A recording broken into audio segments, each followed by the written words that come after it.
Guys, मैं हूं अतिशय जैन और वापस से स्वागत करता हूं आप सभी का आपके ही चैनल एज स्टडीज में। तो आज हम पढ़ने वाले हैं बहुत ही इंटरेस्टिंग टॉपिक और एक इंटरेस्टिंग बुक से जिसके सारे चैप्टर ही काफ़ी ज़्यादा इंपॉर्टेंट और काफ़ी ज़्यादा इंपॉर्टेंट तो नहीं, मतलब कि फन के लिए ही रहते हैं और बहुत ही बेहतरीन रहते हैं। तो फुटप्रिंट विदाउट फीट का chapter number 5, footprint without feet. Okay, तो दो बार मैंने नाम इसलिए लिया है क्योंकि बुक का नाम भी फुटप्रिंट विदाउट फीट है और चैप्टर का नाम भी फुटप्रिंट विदाउट फीट है।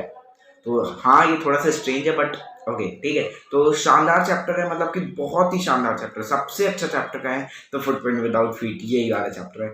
मतलब कि इसमें थोड़ा सा इमेजिनरी रहता, हाँ ये असलियत में सच होना तो पॉसिबल नहीं है बट या ग्रेट, अगर हो जाए तो बहुत सारे काम हमारे इजी हो सकते हैं। तो फुटप्रिंट विदाउट फीट का ये चैप्टर हम शुरू करते हैं जिसे लिखा है H.G. वेल्स ने। और H.G. वेल्स ने बहुत ही फेमस राइटर हैं और उनकी जो बुक है दी इनविजिबल मैन, उससे ये चैप्टर लिया गया है, थोड़ा सा पार्ट उससे लिया गया है जो कि फुटप्रिंट विदाउट फीट है। तो कॉमनली ये बहुत ही मस्त स्टोरी है। तो सबसे पहले हम इसके कैरेक्टर्स के बारे में जान लेते हैं जिससे आगे आपके चैप्टर थोड़ा ज़्यादा अंडरस्टेबल बने। ओके, तो इसमें है 3 कैरेक्टर्स, मेन इंपॉर्टेंट 3 कैरेक्टर्स हैं और सबसे इंपॉर्टेंट जो है वो ग्रिफिन।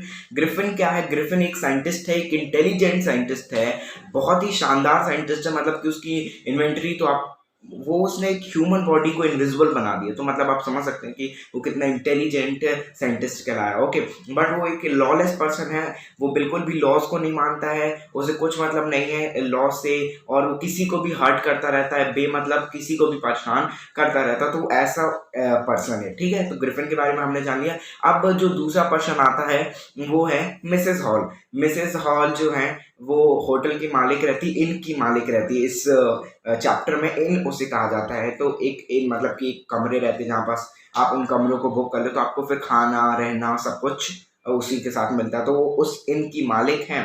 ओके, तो इसके बारे में भी जिक्र है और ये काफ़ी अच्छी हैं, मतलब कि ठीक है, उसके बारे में आगे हम पढ़ेंगे।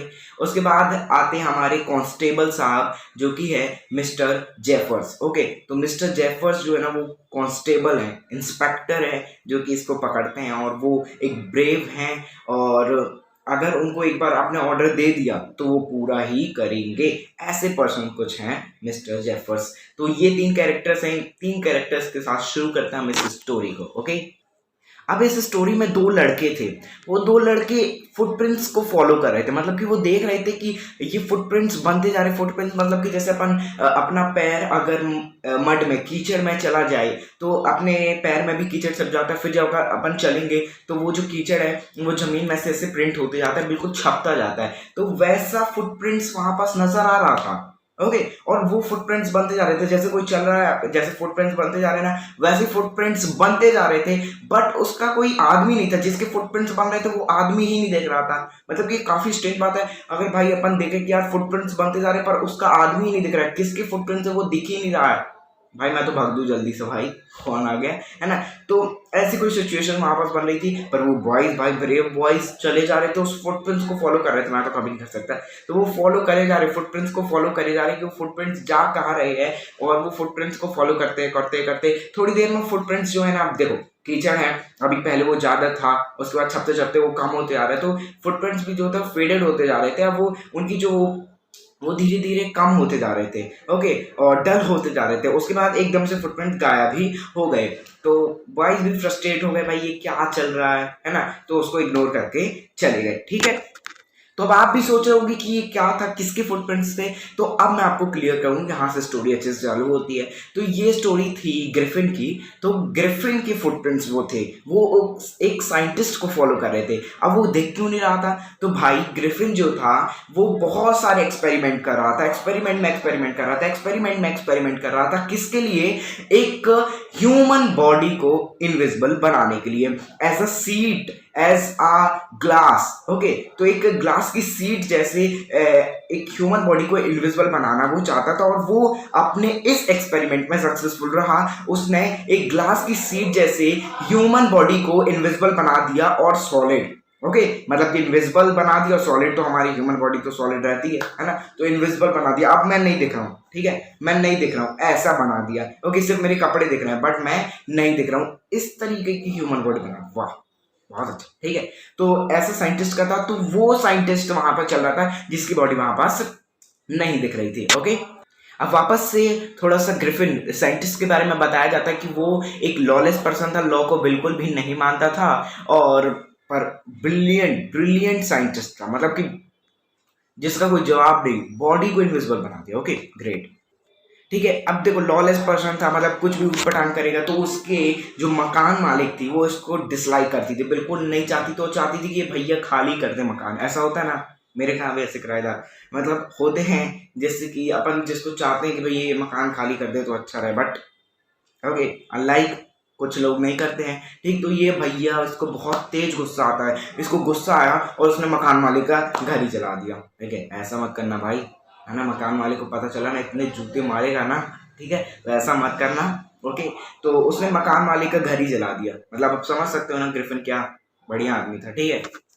तो बस मकान जला के, मतलब कि अब वो होमलेस वंडरर बन चुका था, अब वो बिना घर के, बिना पैसों के और बिना कपड़ों के, ठीक है। अब जब उसको पकड़ने के लिए दौड़े तो वो क्या करे भाई, इनविजिबल मैन है पर कपड़े तो दिखेंगे ना, कपड़े थोड़ी ना इनविजिबल हुए हैं, तो बस वो बिना कपड़े के घूमता गया और उसके फुटप्रिंट्स बन रहे थे जो कि वो बॉयज ने देखा। तो ये स्टोरी इतनी सी हो गई। अब उसके बाद आगे और चालू होती, खत्म नहीं हुई ना, आगे और चालू होती है, ठीक है। अब भाई उसने कपड़े तो उतार लिए थे और वो घूम रहा था और उन बॉयज से भी बच गया वो, है ना। बॉयज क्या करेंगे भैया, भागा वो जल्दी से, जो देखा ही नहीं रहा उसका अपन क्या कर सकते, ठीक है। तो उनसे भी वो बच गया, बट ये सही टाइम नहीं था कपड़े उतारने का। ओके, तो लंदन बहुत ही ज्यादा चिली थी, वो मिड विंटर का समय चल रहा था। और मैं आपकी जानकारी के लिए बता दूं, वैसे आगे आएगा कि वो जनवरी का मंथ चला था, बिल्कुल याद रखना, मिड विंटर और जनवरी का मंथ वहां पास चल रहा था इस स्टोरी में, ठीक है। तो ये बिल्कुल याद रखना, एमसीक्यूज में आ सकता है, पेपर ही एमसीक्यू है ना, तो उसी हिसाब से तैयार करनी। वैसे एमसीक्यू सेशन में आपके लिए जरूर लाऊंगा, ठीक है। तो वो मिड विंटर का समय चल रहा था, बिल्कुल भी बहुत ज्यादा ठंडी ठंडी हवाएं चल रही थी और कपड़े उतारने का समय तो वो बिल्कुल भी नहीं था। फिर चलते चलते भी उसको भूख लगी और उसको एक खाने की शॉप दिखी, वो खाने की शॉप बस बंद ही होने वाली थी, उतने में वो ग्रिफिन अंदर चला गया। ओके, तो उधर पे उसने खाना खाया, वाइन पी और कोल्ड ड्रिंक्स पी और अच्छा अच्छा खाना खाया, ठीक है। और उसके बाद फिर उसने सारे कपड़े पहने, सबसे पहले तो भैया कपड़े पहने, ठंडी लग रही थी तो कपड़े पहने और हैट पहनी, टोपी पहन ली, ग्लव्स पहन लिए और मतलब कि अच्छे से कोट पहन लिया। तो मतलब अब वो नॉर्मल था, ठीक है। अब रात का समय था, दुकान भी बंद हो चुकी थी, तो वो सो गया। उसने सोचा कि उन लोग मतलब कि मकान बोल रहा हूँ, दुकान के मालिक के आने से पहले, वर्कर्स के आने से पहले मैं जाग जाऊंगा और उसके बाद वहां से चला जाऊंगा। बट ऐसा नहीं हुआ भाई, नींद लगी तो लगी सीधे, और उसकी नींद खुलने से पहले असिस्टेंट, शॉप के असिस्टेंट वहां पास आ चुके थे। उसको देखा, वो सो रहा था, इनविजिबल मैन, ये कौन है भाई, ये कहाँ से अंदर आ गया। बस उसको पकड़ने के लिए वापस से दौड़े और वो वापस से भागा भागा भागा, और भागने का सिर्फ एक ही, मतलब कि भाग निकलने का एक ही उपाय था, फिर से कपड़े उतारना। तो फिर से उसको अपने कपड़े उतारने पड़े। अब फिर भाई जनवरी के मंथ में फिर से कपड़े उतारने पड़े, यहाँ पास जनवरी का है तो याद रखिएगा, जनवरी के मंथ में वो वापस से कपड़े उतारने पड़े। और वैसे भी मिडनाइट विंटर भाई, है ना, बहुत ज़्यादा, लंदन की विंटर तो बहुत ज़्यादा ही चिली होती है, यहाँ पे हम कपड़े पहन के चैन से नहीं रह पाते, तो मतलब कि ठंडी में तो बिना कपड़ों के। ओके, तो बहुत ज़्यादा उसको ठंडी वापस से लग रही थी। अगर थोड़ा मोड़ा नॉइस हो तो इग्नोर करना, ओके, घर है तो नॉइस तो होगा, ठीक है। तो अब भाई वहां से तो वो भाग निकला, पर अब इस बार उसने सोचा कि मुझे ऐसे अपनी बॉडी को कवर करना है जिसमें मेरा एक भी पार्ट ना दिखे, ना ही मेरा मुंह दिखे, ना ही मेरे हाथ दिखे, मेरा बॉडी का एक भी पार्ट नहीं दिखे, पूरा पार्ट कपड़ों से ढक जाए जिससे वो नॉर्मली भाई रह सके। ओके, तो अब वो थिएटिकल कंपनी गया, ठीक है, एक पिक्चर, जहाँ पास पिक्चर शूट होती है वैसे वाली कंपनी में वो गया, और वहां पास उसने अपने लिए सारे कपड़े निकाले, जैसे कि कपड़े पहने, कोट पहना, गरम गरम कपड़े पहने, और उसने अपनी नोज, एक आर्टिफिशियल नोज लगा ली, ग्लव्स पहन लिए, शूज पहन लिए। तो मतलब क्या, वो पूरा कवर हो चुका था, सिर्फ उसका मुंह बचा था। मुंह को कैसे कवर करे, तो उसने पूरे मुंह में बैंडेजेस बांध ली, जैसे एक्सीडेंट हो जाता है किसी का वैसे ही उसने पूरे मुंह में बैंडेजेस बांध ली। अब वो पूरा विजिबल था। ओके, एक इनविजिबल मैन अब विजिबल बन चुका था पूरे कपड़े पहनकर, ठीक है। अब वो उसके बाद उस क्राउडेड लंदन से निकल कर एक गांव जाता है, ठीक है, वहां गांव में रहने के लिए वो जाता है। और याद रखिएगा वो इपिंग गांव में गया था, इपिंग नाम याद रखिएगा कि इपिंग, इपिंग गांव में वो गया। और इन इन में दो कमरे बुक करे। इन मैंने अभी आपको बताया था ऐसे रहने की जगह, ओके। तो इन में उसने दो कमरे बुक करे और पैसे भी एडवांस में दे दिया। अब मिसेस हॉल जो इनकी मालकिन थी, ओके, मिसेस हॉल जो इनकी मालकिन थी, वो काफ़ी ज़्यादा खुश हुई क्योंकि विंटर में कोई रहने आता नहीं था और साथ में आए ये एडवांस भी पे कर दिया।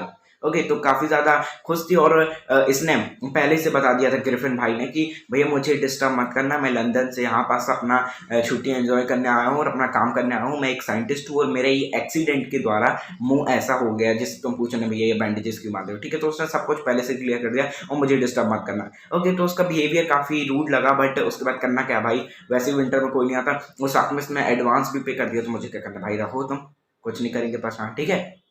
पर अब धीरे-धीरे पैसा खत्म हो रहा था, मतलब कि उसने जितना पैसा वहाँ से चुराया था उनकी वहाँ पास से चुराया था, तो वो पैसा अब धीरे-धीरे खत्म हो रहा था। अब वो उसको पैसे का जुगाड़ वापस से करना था। ओके, तो वो वापस से आए मकान मालिक भैया कि अब पैसा खत्म हो रहा है, पैसे वापस से, तो मतलब कि रेंट अब कब तक चलेगा? उसका महीना पूरा हुआ, तो उन्होंने बोला कि वापस से अब पैसा लगेगा।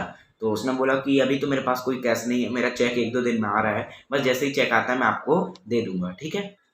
तो बस ये कहानी हुई और उसके बाद एक बहुत ही अजीब सी घटना हुई, ठीक है। उसी गांव में एक बहुत ही अजीब सी घटना हुई। क्लर्जीमैन क्लर्जीमैन मतलब कि जो चर्च में काम करते हैं, आपने हिस्ट्री के चैप्टर में पढ़ा होगा, मैंने आपको बताया होगा कि क्लर्जीमैन जो कि चर्च में काम करते हैं, उनकी कहाँ एक घटना हुई। तो क्लर्जीमैन और उसकी वाइफ ने एक नॉइस सुना कि उनकी दुकान से कोई पैसे चुरा रहा है। ओके, और वो गए तो उनको ड्रॉज खुलती हुई भी दिखी और ड्रॉज खुली रही और उसमें से पैसे भी चोरी हो गए, बट क्लर्जीमैन को कोई दिखाई नहीं दिया। ओके, उनने हर जगह देखा, पर्दे के पीछे देखा और वहाँ पे पूरी दुकान में देखा, काउंटर में देखा और इवन हर एक जगह उन्होंने देखा, पर कोई भी आदमी का कुछ भी चीज़ वहाँ पास नज़र नहीं आया। फिर पैसा कैसे चोरी हुआ? तो ये गाँव में तुरंत बात स्प्रेड हो गई, क्योंकि आप जानते हो, है ना? बात स्प्रेड होने में बिल्कुल टाइम नहीं लगता, वो गाँव छोटा-सा था, तो बात स्प्रेड होने में बिल्कुल भी टाइम नहीं लगा, बात स्प्रेड पूरे में हो गई। ओके, बस उसके बाद ये हुआ, पूरी बात स्प्रेड हो गई, उनको भी ये बात पता चली मिसेस हॉल को। ओके, और वो ऊपर गई, मतलब कि ऐसे चेकिंग वेकिंग करने घूमने, तो देखा कि ग्रिफिन के कमरे का दरवाजा जो है खुला हुआ था और काफ़ी टाइम से वो चाहती थी कि ग्रिफिन के कमरे में देखे कि क्या चल रहा है। ओके, और ये एक ब्रिलियंट, एक अच्छा, ब्रिलियंट बोल रहा हूँ, एक अच्छा मौका था चेकिंग करने के लिए। तो उन्होंने नॉक किया गेट को, कोई नहीं मतलब किसी ने आवाज़ नहीं दी, तो उन्हें लगा कि कहीं ग्रिफिन बाहर गया है, तो उनने सोचा कि अच्छा मौका है चेकिंग करने का, तो बस वो कमरे में अंदर घुस गई। पर ग्रिफिन तो वहाँ था, पर वो कैसे देखे, पूरे कपड़े उतारे था, तो वो इनविजिबल था। ओके, तो इनविजिबल मैन कैसे देखेगा? तो बस उसके बाद ग्रिफिन को बहुत गुस्सा आई। ओके, बहुत बहुत गुस्सा आई कि मेरी परमिशन के बिना ये कैसे चेकिंग करने आ गए। ओके, और पता नहीं मिसेस हॉल जो थी ना, उनको बहुत ज़्यादा सरप्राइज लगा कि सारी चीज़ अपने आप हिल रही है, उनका फर्नीचर पूरा जो है ना हिल रहा है। उनकी ग्रैंड मदर की चेयर थी ना, वो चेयर, उनकी ग्रैंड मदर उसमें बैठा करती थी, वो चेयर उनके ऊपर अटैक कर रही है। पता नहीं सारी चीज़ें हिल कैसे रही, फर्नीचर में ऐसा लग रहा था कि जैसे जान आ गई है। ओके, और उसकी फर्नीचर, उस चेयर ने उनको बाहर भेजा, मिसेस हॉल को और उसके हस्बैंड को बाहर भेजा और गेट भी बंद कर दिया। तो मतलब कि वो सोच रही थी कि जिसमें मेरी ग्रैंड मदर बैठा करती थी, आज वो चेयर ही मुझे मार रही है। ओके, तो उन्हें लगा कि इसमें किसी ने पावर भर दी है और ये पक्का ही ग्रिफिन ने किया, कुछ ना कुछ कलाकारी ग्रिफिन की ही करी हुई है, जो कि फर्नीचर ही उन पर अटैक कर रहा है, उन्हीं का फर्नीचर उन पर अटैक कर रहा है। ओके, तो ये सरप्राइजिंग उन्हें लगा और उसी के बाद उन्हें याद आया कि भाई ये गांव में चल क्या रहा है, मतलब कि ऐसा फर्नीचर मुझे अटैक कर रहा है। ओके, और उनकी कहाँ क्लर्जीमैन, कहाँ चोरी हो रही है, पर कोई दिख ही नहीं रहा, बट चोरी हो रही है, दिख ही नहीं रहा और चोरी हो रही है। ओके, और ये सब तभी हुआ है जब ग्रिफिन आया था, ठीक है। तो ग्रिफिन के आते ही ये सब क्या चल क्या रहा है, तो थोड़ा बहुत तो शक ग्रिफिन के ऊपर जा रहा था और वो शक जल्दी मतलब कि कंफर्म हो गया कि ये पक्का ग्रिफिन ही कुछ कर रहा है। तो अब क्या किया भैया ग्रिफिन ने पैसे चुराए और उनको पे कर दिया। अब ग्रिफिन ने पहले ही बोला था कि मेरे पास कोई भी कैश नहीं, मेरा चेक आ रहा है, अब उसने अचानक से कैश दे दिया। तो ठीक है, अब तो उनको श्योर हो गया कि ग्रिफिन ही ये सब कांड कर रहा है और ये पता नहीं कैसा। तो उन्होंने बोला कि ग्रिफिन और उन्होंने कांस्टेबल को भी फ़ोन कर दिया और ग्रिफिन से बोला कि ग्रिफिन तुम कुछ कर रहे हो, तुम कौन हो? ओके, तो ग्रिफिन को तो वैसे ही मैंने बताया अभी बहुत तेज गुस्सा आता है, तो वो बोलता है अच्छा तुम जानना चाहती हो कि मैं कौन हूँ? मतलब चिल्ला के बोला जानना चाहती हूँ मैं कौन हूँ? और वो धीरे धीरे अपने पूरे कपड़े उतारना शुरू कर दिया, बैंडेजेस उतारी और धीरे धीरे वो पता नहीं, फिर वो लोग सोचने लगे कि बिना मुंडी का आदमी कहाँ से आ गया भाई, बिना सिर का आदमी आ गया भाई, ठीक है। और धीरे धीरे उसने पूरे कपड़े अपने उतार लिए और वो एक इनविजिबल मैन बन गया, ठीक है। तो वो एकदम से इनविजिबल मैन बन गया, अब सब उसको पकड़ने की कोशिश करने लगे और उतने में मिस्टर जेफर भी आ गए। मिस्टर जेफर भी सोचे भाई कि बिना सिर के आदमी को हम कैसे पकड़े, बट वो कांस्टेबल थे और उनको ऊपर से ऑर्डर आया था कि भाई पकड़ना ही है। और मिस्टर जेफर को मजिस्ट्रेट ने ऑर्डर किया था कि तुम्हें उसको पकड़ना ही है, अब चाहे वो सिर का हो चाहे बिना सिर के हो, मतलब मुंडी में हो या बिना मुंडी का हो, पर उसको पकड़ना ही है।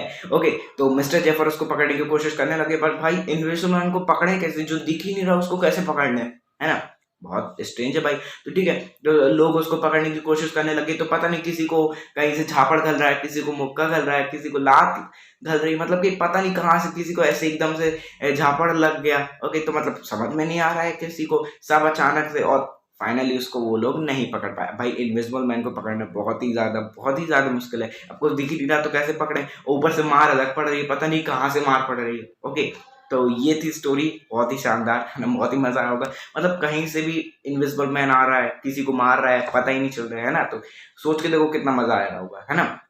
और अगर ये इनविजिबल मैन अच्छे से काम करता तो हमारी आर्मी के लिए काफ़ी ज़्यादा अच्छा रोल प्ले कर सकता है, और सोचो आप क्या क्या प्ले कर सकता है, और कमेंट्स में ज़रूर बताना। ओके, ठीक है, तो ये थी स्टोरी, बहुत ही शानदार, बहुत ही मस्त, जो कि एच.जी. वेल्स ने लिखी थी, और ये काफ़ी अच्छे राइटर हैं। ओके, तो बताइएगा कमेंट्स में ज़रूर ये स्टोरी आपको कैसी लगी, और एच.जी. वेल्स के लिए एक बार तो ताली बनती भाई, क्या क्या लिख दिया। ओके, मतलब इनविजिबल मैन। ओके, तो बहुत ही शानदार स्टोरी थी, और अगर मैंने आपकी थोड़ी सी हेल्प करी हो तो इस वीडियो को लाइक ज़रूर कर देना, चैनल को सब्सक्राइब कर देना भाई, सपोर्ट करो यार, है ना, थोड़ा अच्छा लगता है अगर आप सब्सक्राइब कर दो, कुछ नहीं लगता, और लाइक करोगे तो और अच्छा लगेगा, है ना, तो मोटिवेशन मिलता है आपके सब्सक्राइब और लाइक्स, तो कर देना, और दोस्तों के साथ भी शेयर करना। एमसीक्यू वाला सेशन जल्दी आएगा, जिसमें मैं आपकी पूरी तैयारी करा दूंगा, इसके अलावा और क्वेश्चंस नहीं बनेंगे। तो मिलते किसी और वीडियो में किसी और नए टॉपिक के साथ, और वैसे भी हम बहुत लेट मिले, पर अब ऐसा नहीं होगा, रेगुलर वीडियोस थोड़ा आना शुरू हो जाएंगी, तो बहुत दिनों बाद मिले, उसके लिए सॉरी। तो मिलते किसी और वीडियो में, तब तक के लिए गुड बाय।